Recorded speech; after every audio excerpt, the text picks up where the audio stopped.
ये जो पांचवा उपग्रह है ना, उसका रिजल्ट बोलता है कि जब पांचवा उपग्रह जो है ना वो हिट होता है तो डेथ ऑफ चाइल्ड और फॉल, ऊपर से नीचे गिर जाना, है ना, ये इसकी संभावना बनाता है। दूसरा जो उपग्रह एर्थ वाला जो है, जो इसको हम, ये विद्युत मुख है, इसका नाम है सूल। तो जब एर्थ उपग्रह जो है वो मेलिफिक प्लैनेट से भेद होता है, तो उसका जो रिजल्ट है वो बोलता है कि death of husband and bleeding.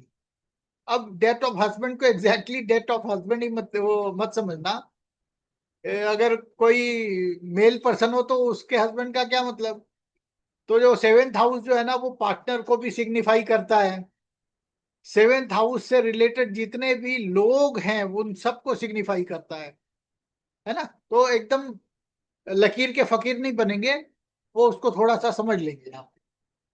जो 14th उपग्रह है उसको हम बोलते हैं सनीपात। और इसके लिए जो रिजल्ट है वो बोलते हैं, तो दिक्कत है ना, इसीलिए मैं बोलता हूँ एक साथ आना चाहिए। तो जो 14th उपग्रह, आप लोग सुन पा रहे हैं, आवाज आ रही है? हाँ हेलो। जी, हाँ जी सर। हाँ। एकदम क्लियर आ रही है। परफेक्ट है। तो ये जो आपका सनीपात है वो कहता है कि death of husband, son, death of son and fever, है ना, इसकी संभावना बनता है। और 18th स्टार जो है उसको हम बोलते हैं केतु, और इसके लिए death of brother in law. ठीक है ना। 21वां जो है ना उसको हम बोलते हैं उल्का। ये फाइनेंशियल लॉसेस और डेंजर को सिग्निफाई करता है। 22वां जो है वो उसका नाम है कंपा। ये death of relative and cold को सिग्निफाई करता है। रिजल्ट क्या होगा? Death of relative and cold. 23rd और 24th, 23rd जो है ना वो वज्र है, और 24th जो है ना उसको बोलते हैं निर्घट। ये दोनों जब हिट होते हैं तो सेटबैक इन प्रोफेशन, ठीक है ना, और डेंजर जो है वो क्रिएट करता है ये लाइफ में। तो ये जितने भी उपग्रह हैं आप इसको ठीक से समझ लीजिए, इनको ठीक है जी।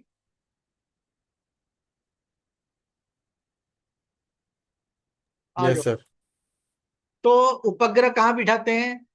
जहां पे सूर्य गोचर कर रहा है जिस नक्षत्र से, वहां से गिनते हुए पांचवा, आठवां, 14वां, 18वां, फिर 21, 22, 23, 24। तो अभी सूर्य कहाँ गोचर कर रहे हैं? तो 1, 2, 3, 4, 5, ये आपका फिफ्थ हो गया। 6, 7, 8, ये आपका एट्थ उपग्रह हो गया। 9, 10, 11, 12, 13 और 14, ये आपका 14th हो गया। 16, 17 ये हो गया। 18, 19, हम 20, ये छोड़ देते हैं। 21, 22, 23 एंड 24 हो गया। अब रूल क्या बोलता है ये आपको ध्यान से समझना है कि ये जो आपका बर्थ स्टार है, ये मेलिफिक इन्फ्लुएंस में होना चाहिए। अगर बर्थ स्टार मेलिफिक इन्फ्लुएंस में नहीं है तो ये उपग्रह का जो वेद है या इसके ऊपर कोई पाप ग्रह का जो गोचर है वो कोई खास रिजल्ट नहीं दे पाएगा। तो उत्तराषाढ़ा नक्षत्र जिन लोगों का भी है, तो आप यहाँ पे ध्यान दो, ये जो राहु है ना, राहु क्या कर रहा है? बर्थ स्टार का वेद कर रहा है, और खुद 24th उपग्रह पे बैठा हुआ है। ठीक है ना। अब जिसकी कुंडली में भी, जैसे ये हमने कुंडली खोली हुई है, यहां पे कहीं भी राहु चल रहा है? अभी नहीं चल रहा, है ना। कैसे देखेंगे इसको, कब आएगा राहु? ये डे बाई कर लेते हैं, है ना। ये राहु आ गया, तो क्या बोलेंगे? 23 मई से लेकर के जब तक ये राहु यहाँ पे है, एक दिन, ठीक है ना, वो एक दिन के अंदर 24वां जब भी उपग्रह हिट होता है तो setback in profession and losses and danger देता है। उस दिन कोई आपने रिस्क लिया तो 100% आपको लॉस होगा। उस दिन आपने कोई जोखिम का काम किया तो डेंजर होगा, ठीक है ना। तो इस दिन आपको बचना है। ये आप इस्तेमाल कर सकते हो मुहूर्त के लिए, कहीं पे निवेश के लिए, कहीं पे रिस्क फैक्टर हो उसके लिए। और यहां से जब मार्स दिखाई दे तो हमें पता चलता है कि भैया अब मार्स के बाद राहु आएगा, तो ये थोड़ा लंबा टाइम रहेगा। ये देखो, है ना।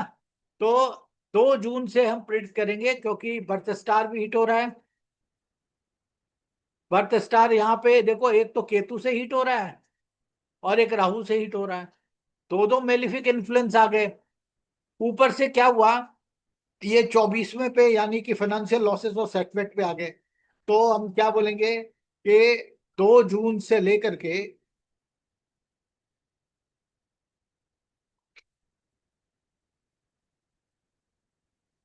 अप्रोक्स 2 जून से लेकर के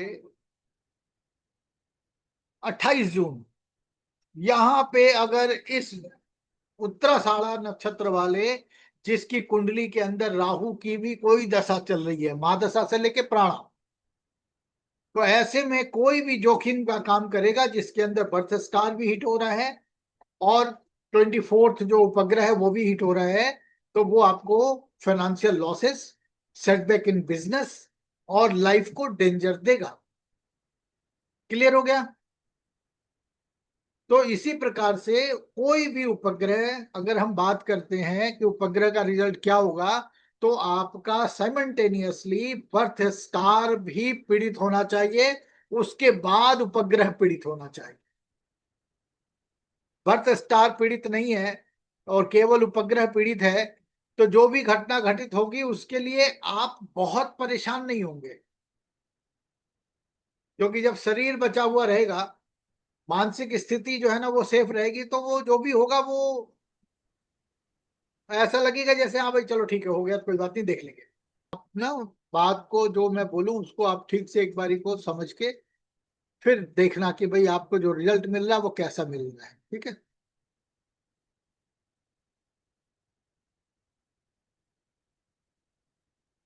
अब देखो, आपका जो ये मून है ना, वो कौन से नक्षत्र पे है? सूर्य के नक्षत्र पे। सूर्य का नक्षत्र कितना होता है यहाँ पे? 21वां, उत्तराषाढ़ा नक्षत्र, ठीक है ना। तो उत्तराषाढ़ा नक्षत्र के अंदर जो 24वां नक्षत्र है वो कौन सा बन रहा है? पूर्व भाद्रपद नक्षत्र। तो पूर्व भाद्रपद नक्षत्र कहाँ पे बनता है? पूर्व भाद्रपद नक्षत्र जो है वो आपका बनेगा, या तो यहाँ पे बनेगा या यहाँ पे बनेगा, ठीक है ना। देख लेते हैं एक बारी को कहाँ पे बैठ रहा है ये। कुंभ राशि। दोनों पे आएगा, ऐसा नहीं है कि एक ही हाँ, पे आएगा। चौथा। तो पूर्व चौथा। भाद्रपद जो है ना वो कुंभ में भी आ रहा है और इस पे भी आ रहा है, पाइसेस पे भी।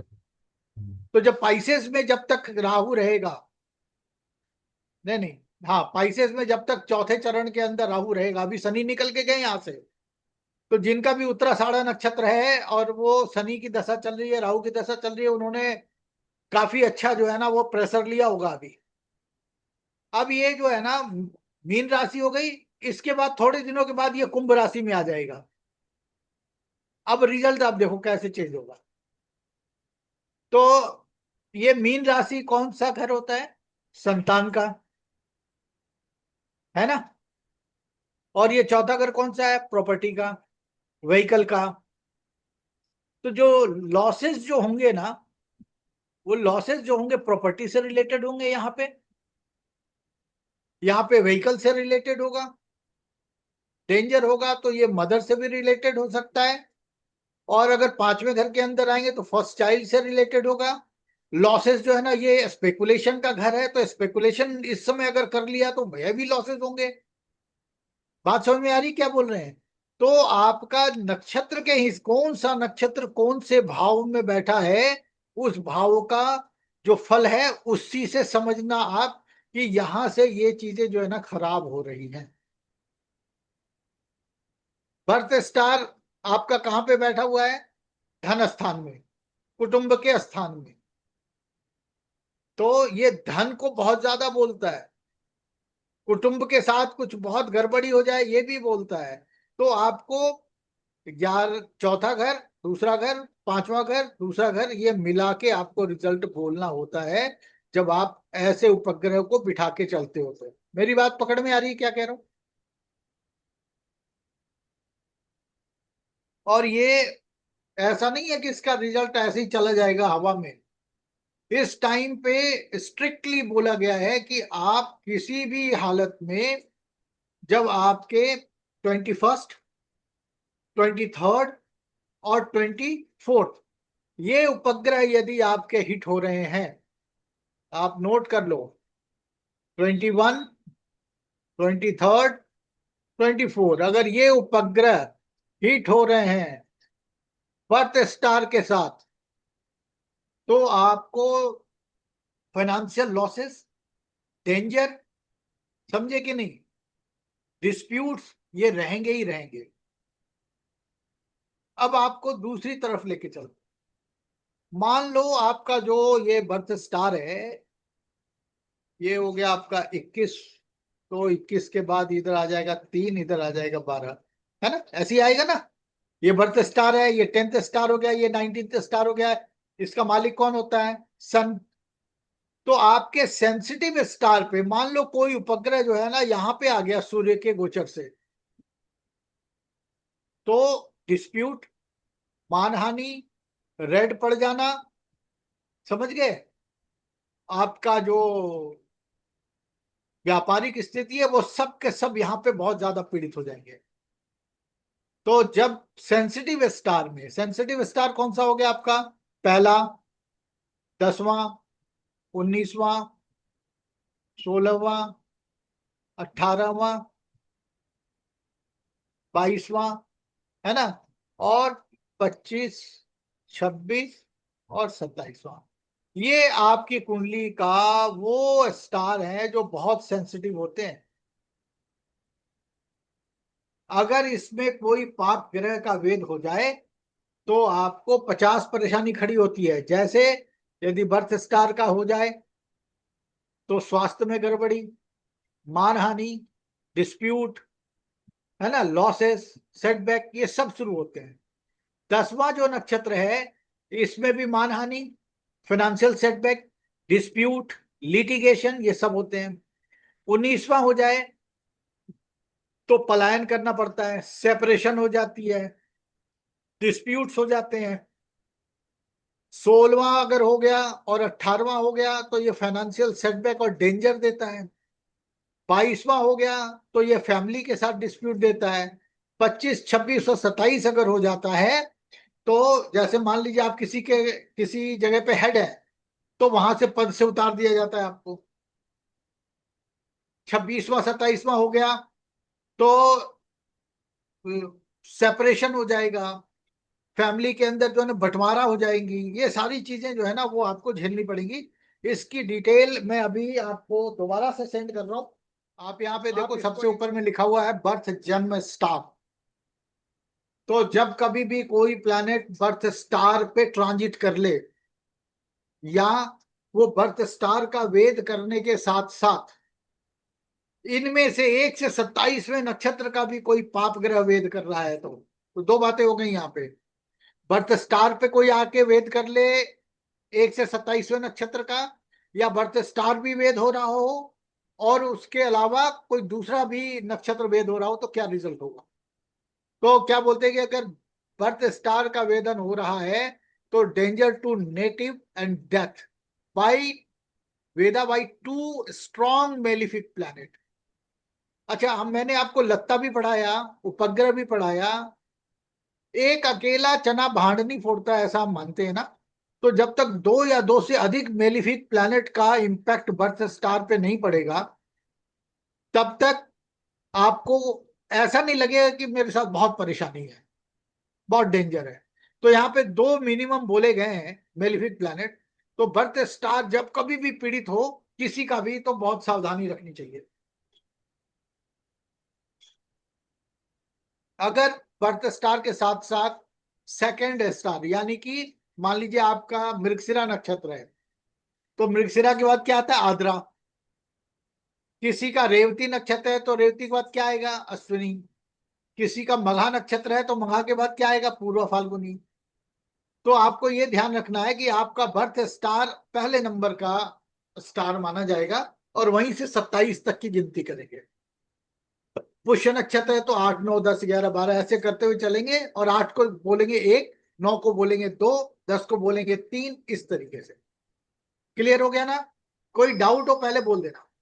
तो आपके बर्थ स्टार से अगला स्टार अगर वेद होता है, तो अगर कोई बेनिफिट प्लैनेट है, वो बर्थ स्टार को भी वेद कर रहा है और सेकंड स्टार को भी वेद कर रहा है, तो wealth prosperity benefic aspect necessary बोला गया है यहाँ पे।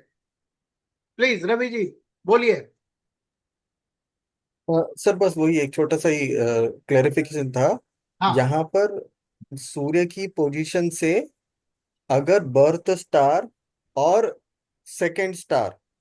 सूर्य की पोजीशन यहाँ पे नहीं बोली जा रही है, वो उपग्रह जो है ना, अच्छा। पिछला चैप्टर था। मैं हाँ आपको हाँ सिर्फ ये हाँ। बता रहा हूँ कि बर्थ स्टार से लेते हुए हम्म, अलग अलग स्टार का वेधन जब होगा, अब यहाँ पे मैं उपग्रह बिठा के दिखाऊंगा आपको। आप सही ओके। जा रहे हो वैसे, लेकिन ये हाँ जो पहले 1 से 27 नक्षत्रों के वेधन का जो फल है ना, मैं आपको वो हाँ बोल हाँ रहा हाँ। हूँ। इसके ओके ऊपर ओके तो। जैसे मान लो, ये आपका जो दूसरा वाला है बर्थ स्टार, वहां पे 21 23 24, ये जो उपग्रह है हाँ। ये सब सेटबैक और लॉसेस देते हैं। अगर वो बैठ, करेक्ट। आपका बर्थ स्टार भी भेद हो रहा है और सेकंड स्टार भी भेद हो रहा है, जिसके ऊपर ये वाला जो उपग्रह है वो बैठा हुआ है, तो क्या होगा? तो भयानक डेफिनेटली लॉस। प्रॉब्लम हो जाएगा। लॉस हो जाएगा, करेक्ट। समझ गए ना? दूसरा।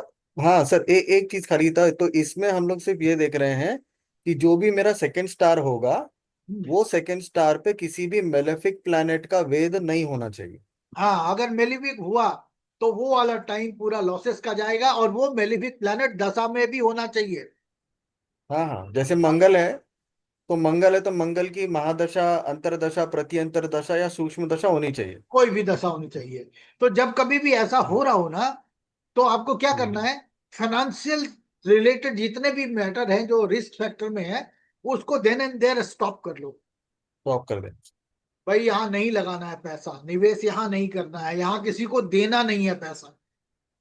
हम्म, तो ये आप लोग पढ़ लो। ये मैंने 27 जो है ना वो नक्षत्रों के वो डिटेल दिए हैं। इसके ऊपर अगर उपग्रह बैठता है तो आपको बहुत ज्यादा परेशानी आएगी, क्योंकि एक तो ये इटसेल्फ वो रिजल्ट देता है कि बर्थ स्टार भी वेदन हो गया, उसके साथ में 1 से 27वां नक्षत्र वेदन हुआ, तो क्या हुआ? अब इसके ऊपर उपग्रह भी बिठा लो। अब वो उपग्रह भी अगर पीड़ित हो गया तो उसका पोटेंशियल बहुत बढ़ जाएगा। ऐसे में मान लो कि जो आपका 19 20 और 21वां नक्षत्र जो है ना, 21वां नक्षत्र जो है,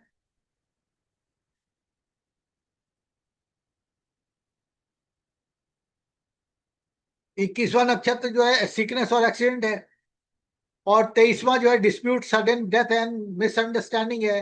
24th जो है वो सक्सेस इन एफर्ट्स है ना?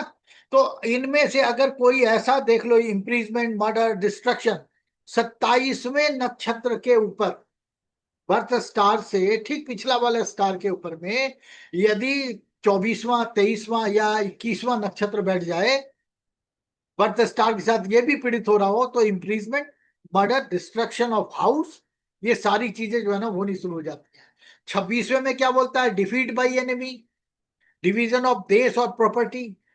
या इंडिविजुअल बोलेंगे तो इंडिविजुअल की प्रॉपर्टी जो है ना वो हो जाएगी। जो घर का मुखिया होगा उसको बोलेंगे भैया आप छोड़ दो, ये बनेगा मुखिया घर के अंदर, फैमिली के अंदर। कोई समुदाय है, जैसे मान लो कोई एक छोटा सा ऑर्गेनाइजेशन, उसके अंदर जो हेड है, उसका अगर बर्थ स्टार और 26 स्टार जो है ना वो पीड़ित हो रहा है, तो वो क्या करेगा, वहां से उसको हटा देगा। ठीक है नहीं? तो अब आप देखो, पाकिस्तान का जो नक्षत्र है वो पुनर्वसु नक्षत्र है। तो जो आद्रा नक्षत्र है, वो नक्षत्र जो है वो उसका 27वां हो गया, और मृगशिरा जो है ना वो उसका 26वां हो गया।